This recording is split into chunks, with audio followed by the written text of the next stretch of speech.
खट्टा खाने वाली चुड़ैल। रात को अचानक राधिका मौसी को किचन से कुछ गिरने की आवाज आई। उन्होंने बाहर निकल के देखा तो किचन में उन्हें कोई सफेद साड़ी में दिखा।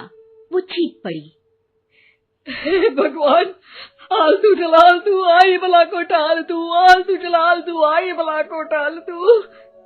राधिका मौसी को चीखते सुनकर श्रवण बाहर आता है भागते हुए। अरे माँ, क्या हुआ? क्या देख लिया?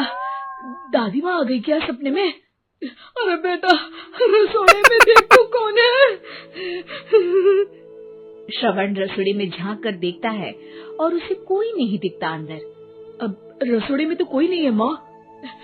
कोई सफेद साड़ी में नहीं है क्या? नहीं माँ, कोई भी नहीं है। चिल्लम चिल्ली की आवाज सुनकर काजल भी वहाँ आ जाती है। अब क्या हो गया माँ जी? अरे बेटा, रसोई में एक चुड़ैल थी सफेद साड़ी में। अरे क्या कर रही थी वो अंदर? अरे बताया नहीं, कल आएगी ना तो पूछ लूंगी। चुड़ैल जी, आपका क्या प्लान है? माँ जी, रात बहुत हो गई है, आपने कोई बुरा सपना देखा होगा, चलिए सो जाइए। राधिका मौसी सोने तो चली जाती है, पर उनको रात भर नींद ही नहीं आती। वो कुछ भी उलझुल बातें सोचने लगती है। कहीं चुड़ैल की वजह से तो घर में टेंशन नहीं हो रहा, मौसी की वजह से तो वो दादी नहीं बन पा रही।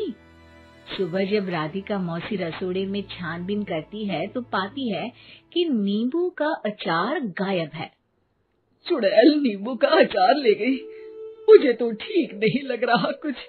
चुड़ैल को भी पता है कि जिंदगी का असली मजा तो खट्टे में ही है। राधिका मौसी झट से श्रवण को फोन कर देती है।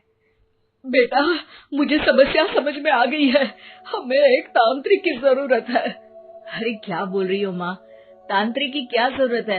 आप पूजा पाठ तो कर ही रही हो ना। आलतू जलालतू मंत्र सारे फालतू जैसे कुछ मंत्र पढ़ो, चली जाएगी अपने आप चुड़ैल। अरे नहीं बेटा, कभी चुड़ैल को कम नहीं समझते। अरे तुझे पता भी नहीं चलेगा कि कभी वो छल करके काजल की जगह घर की बहू खुद बन जाएगी। क्या माँ, कुछ भी बोल रही हो? कहाँ काजल और कहाँ चुड़ैल। वैसे एक बात बताओ, काजल को अगर गाने के लिए बोल देना तो चुड़ैल काजल की आवाज सुनकर घर तो क्या, धरती लोग छोड़कर चली जाएगी।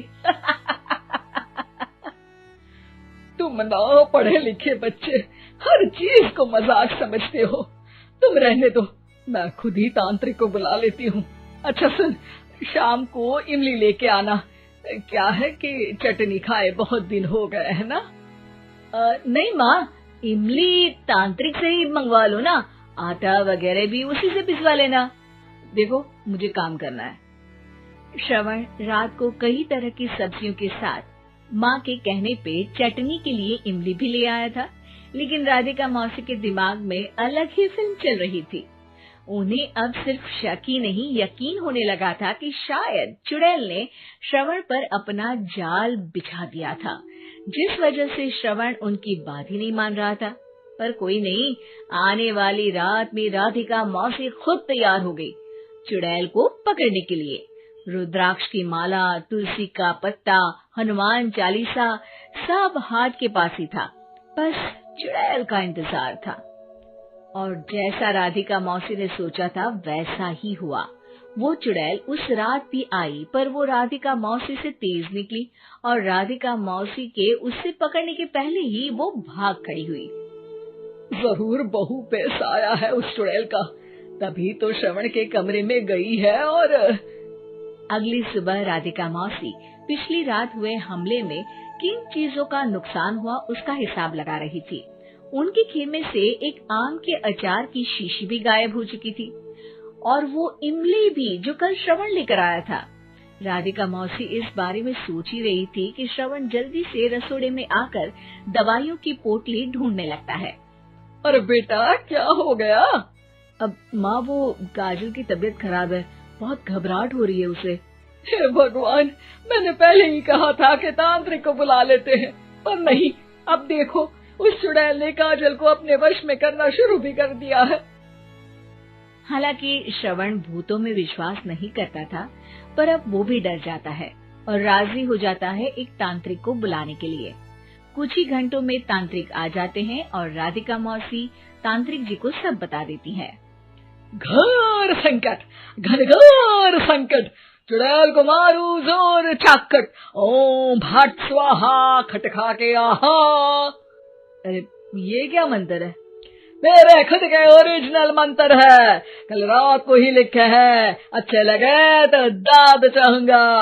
एक और मंत्र सुनो, अर्ज किया है आब्राकडाब्रा, दिल्ली बम्बई आगरा, चंदा मामा सोरले सुरन मामू जारा।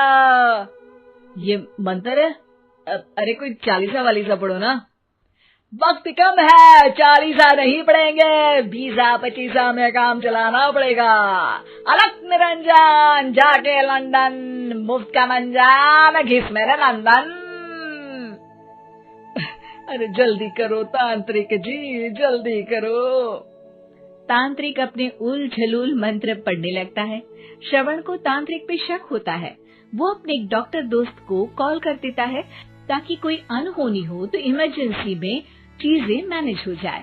तांत्रिक धुनी रमाता है, जिसकी वजह से कमरे में काफी धुआं हो जाता है और जिसकी वजह से बहू की घबराहट बढ़ जाती है। अब भागेगी चुड़ैल। हाँ। बहू खांसते हुए धुएं से बचने के लिए बाहर चली जाती है। अरे भाग रही है, भाग रही है। पीछे पीछे श्रवण भी जाता है। बहू एक सोफे पर बैठ जाती है। तभी डॉक्टर दोस्त आ जाते हैं और श्रवण को पानी लाने के लिए कहते हैं। थोड़े चेकअप के बाद डॉक्टर कहते हैं, मेरे हिसाब से जाप का काम पूरा हो गया है। क्या मतलब? अरे कुछ भी नहीं माँ, कोई चुड़ैल नहीं है, खुशखबरी है, अब दादी बनने वाली है। मगर वो सब अचार के डब्बे। श्रवण दोनों अचार के डब्बे अपनी माँ को दिखाता है, जो कि उनके बिस्तर के नीचे छुपे हुए थे। आपने सही बोला था माँ, वो चुड़ैल काजल ही थी। What? जो खट्टा खा रही थी। हमें कल ही पता चला, पर हमने आपको ये तांत्रिक वाला काम करने दिया ताकि आपको भरोसा हो जाए कि भूत वगैरह कुछ होता ही नहीं। अच्छा अच्छा, ये तो बड़ी खुशी की बात है, पर बेटा मुझे एक झाड़ू दिला दे। क्यों माँ? ये तांत्रिक का भूत उतारती हूँ मैं। Oh no! तांत्रिक राधा से भाग निकलता है और राधा मौसी उसके पीछे भागती है। अरे संकट ये घनघोर है, तांत्रिक मुआ चोर है।